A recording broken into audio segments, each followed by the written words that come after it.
हेमंत, कल अमेरिकी बाज़ारों में थोड़ी प्रॉफिट बुकिंग देखी गई और वो प्रॉफिट बुकिंग इसलिए हुई क्योंकि कोरोना के नंबर्स बहुत निकल के आए, एडिशंस बहुत तेज़ी से बढ़ रहे थे, उसकी वजह से लोगों को थोड़ी चिंता हुई। तो जब मार्केट में इतनी तेज़ रैली बन रही है तो कुछ लोगों ने प्रॉफिट बुक किया, इसलिए आप देखिए कल 400 पॉइंट करीब डाउ जोन्स गिर गया।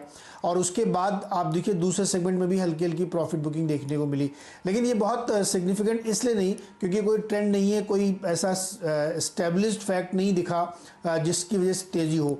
लेकिन आप दूसरी तरफ देखिए कि बहुत जगहों पे रीओपनिंग जो बहुत तेज़ी से हो रही थी, बीच में रोक दी गई थी, वहाँ फिर से शुरू कर दी गई है। यानी वहाँ पे ये बात एक एस्टैब्लिश हो गई अमेरिकी इकॉनमी में कि रीओपनिंग के सिवा कोई चॉइस आपके पास है नहीं, क्योंकि नंबर्स तो बढ़ रहे हैं। जैसे जैसे टेस्टिंग होगी थोड़े नंबर्स आपको बढ़ते हुए दिखेंगे, पूरी दुनिया में बढ़ रहे हैं। ब्राज़ील के प्रेसिडेंट को हो गया तो और थोड़ा सा चिंता होती है, अरे सबको हो रहा है। लेकिन इसकी वजह से कोई ट्रेंड डेवलप नहीं होता है, ये एक ब्लिप होता है जो प्रॉफिट बुकिंग का एक बहाना बनता है। देखिए ट्रेडर को एक रीज़न चाहिए होता है प्रॉफिट बुक करने का, तो वो उसको रीज़न कल एक मिला इसलिए उसने किया, लेकिन सुबह चीज़ें पलटती हुई देखने को मिली।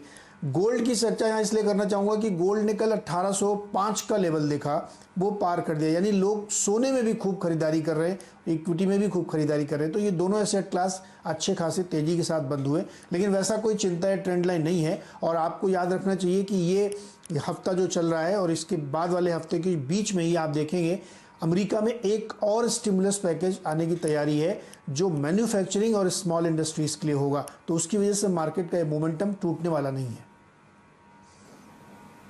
बिल्कुल, तो मोमेंटम टूटेगा नहीं। 5 दिनों से भागने के बाद S&P 500 में एक दिन की छोटी सी गिरावट से आपको घबराना नहीं चाहिए। और मैं देख रहा था इस साल करीब 24-25 बार तो नैस्डैक ने ऑल टाइम हाई लगा दिया है, तो एक दिन लाल निशान में हो गए तो क्या हुआ, चिंता मत करिए। प्रॉफिट बुकिंग थोड़ी सी देखने को मिल रही है, WHO ने स्टेटमेंट ऐसा दे दिया। और ये स्टेटमेंट भी देखिए हमें पता है, वो ये कह रहे हैं कि कोविड से डेथ थोड़ी बढ़ सकती हैं जैसे जैसे हम इकोनॉमी को रीओपन करेंगे। और ये गिरावट का हमें मालूम था। कल डाउ फ्यूचर्स देखिए करीब करीब 300 पॉइंट नीचे था और कल डाउ ने देखिए करीब करीब 400 पॉइंट की गिरावट दिखाई है, 396 टू बी प्रिसाइज। और आज डाउ फ्यूचर 100 पॉइंट ऊपर कारोबार कर रहे थे थोड़ी देर पहले जब मैंने देखा था। तो अमेरिका के बाजारों की गिरावट का हमें मालूम था, अंदाजा था, इससे आपको घबराना नहीं चाहिए। जनरली पिछले कुछ दिनों में जो हमने देखा है, बुधवार जो है वो शेयर बाजार के लिए बढ़िया रहे हैं। वीरू, कल है वीकली एक्सपायरी, सेटअप कैसा नजर आ रहा है बताइए। डेटा आप कौन सा इंपॉर्टेंट है, क्योंकि एक डेटा जिसको मैं देख रहा हूं वो मुझे गाइड कर रहा है और आपको वो मैं बताता हूं। FIIs का डेटा 830 करोड़ रुपए की खरीदारी उन्होंने करी और 3 दिन में 2000 करोड़ की उनकी तरफ से बाइंग हो रही है। चाइना की टेंशन हमारे पीछे है और FIIs ने कैश मार्केट में खरीदारी करनी शुरू कर दी है। जी हाँ, देखिए हेमंत, FIIs के स्टैट्स अच्छे हैं, ये बात अलग है। वो थोड़ा बहुत प्रॉफिट इंडेक्स फ्यूचर्स में निकाल लेते हैं, लेकिन मत भूलिए हेमंत कि वो एक अच्छे बेस पे बैठे हैं। जून में जहाँ पे हमने इतनी बड़ी रैली देखी हेमंत, वहाँ पे वो बहुत बड़ी बाइंग करके बैठे हुए हैं। तो वो ट्रेड्स इनके प्रॉफिट में है। और ये 4-5 दिन पहले जब वो कैश बाइंग नहीं भी कर रहे थे तो भी इनका इंडेक्स लॉन्ग था, तो भी उनका स्टॉक फ्यूचर्स लॉन्ग था। एक बार जरा फिर जो ग्लोबल संकेत है उनको लेके आइए। ग्लोबल संकेत अगर आप देखें अच्छे माने आएंगे और टेक्निकल और F&O सेटअप याद रखिए अच्छा है। और साथ ही साथ जो FIIs के आंकड़े हैं वो भी अच्छे हैं। तो मैं इस ट्रैजेक्टरी में अगर आप देखें इन इंडिकेटर्स को प्लेस करूंगा। DIs ने अगर आप देखें थोड़ा बहुत प्रॉफिट बुक किया है। फिगर्स को रीड करते हैं।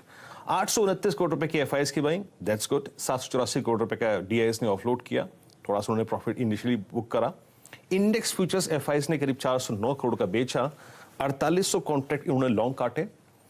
और स्टॉक फ्यूचर्स उन्होंने 637 करोड़ का बेचा, 1900 कॉन्ट्रैक्ट लॉन्ग काटे और शॉर्ट करे उन्होंने कुछ स्टॉक फ्यूचर्स करीब करीब 7600 कॉन्ट्रैक्ट।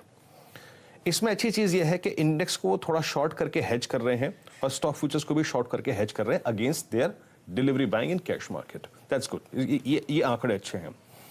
इंडेक्स ऑप्शंस में उन्होंने 434 करोड़ रुपए की बाइंग करी। अब समझ लीजिए कि यहां पे क्या किया। देखिए यहां पे उन्होंने जो क्रक्स है ना इस डेटा का ये है कि इन्होंने करीब 6200 कॉन्ट्रैक्ट कॉल लॉन्ग करी, कॉल लॉन्ग तेजी। 13,000 पुट बेची और 13,000 ही पुट लॉन्ग करी। दैट मीन्स पुट लॉन्ग करके पुट शॉर्ट कर देना वो एक बेस का संकेत होता है। तो आपको मुझको ट्रेड करते वक्त किस चीज का ध्यान रखना है? अपने बेस का। मैं इस बात पे यानी बेस वाली बात पे इसलिए फोकस कर रहा हूं हेमंत, क्योंकि बहुत से लोग या फिर टेक्निकल पैरामीटर्स पे या फिर डेरिवेटिव पैरामीटर्स पे ये बोलेंगे कि ये मार्केट अब ओवरबॉट है। हाँ, कुछ इंडिकेटर्स हैं, लेकिन लिक्विडिटी के आगे आप ओवरबॉट इंडिकेटर्स को थोड़ा सा पीछे पुश कर सकते हैं। जब तक कोई नेगेटिव ट्रिगर नहीं है, शायद बाजार अपने बेस को रिस्पेक्ट देगा। आपकी स्क्रीन पे मैंने 4-5 स्टेट्स रखे हैं, 10,820 और 10,850। यही वो जोन था जहां से कल हम स्लिप हुए थे। तो ओपनिंग के वक्त आपको इस लेवल पर नजर रखनी है, क्योंकि बाजार यहीं से सिंक हुआ था। और ऊपर की तरफ अगर ये लेवल निकलते हैं तो बुधवार और गुरुवार के प्रोस्पेक्टिव से, याद रखिए कल हमारी वीकली एक्सपायरी है और 11,000 पे जो बड़ा कॉल ओआई खड़ा हुआ है वो ये कहता है कि आपका टारगेट 11,029 या फिर 10,987 हो सकता है। बेस याद रखिए, जो प्लीज एक बार स्लाइड पीछे आइएगा, 10,642 और साथ ही साथ 10,680 ये बेस रहेगा। बाय ऑन डिप्स के अप्रोच मैं हल्का सा बेस नीचे इसलिए रखता हूं क्योंकि आपने कल देखा बेस नीचे रखने का फायदा क्या होता है। कल बाजार ने 745 को रिस्पेक्ट नहीं दिया, बाजार आया नीचे 697.10, यानी अपने परसों के ओपनिंग पॉइंट को रिस्पेक्ट देके वहां से पुल बैक देके चला गया। तो स्टैट्स अच्छे हैं, बाय ऑन डिप्स के अप्रोच, बेस को रिस्पेक्ट दीजिए, इस बेस के आसपास एसएल रखिए। और एक और चीज हेमंत मैं यहां जोड़ना चाहूंगा, क्योंकि स्टैट्स हैं तो शेयर करने ही पड़ेंगे। नहीं वीकली कॉन्ट्रैक्ट में नहीं, मंथली कॉन्ट्रैक्ट में, यानी जो 30 जुलाई का कॉन्ट्रैक्ट है, जो मंथली कॉन्ट्रैक्ट है, उसमें 11,000 का कॉल राइटर वो बाहर निकला है।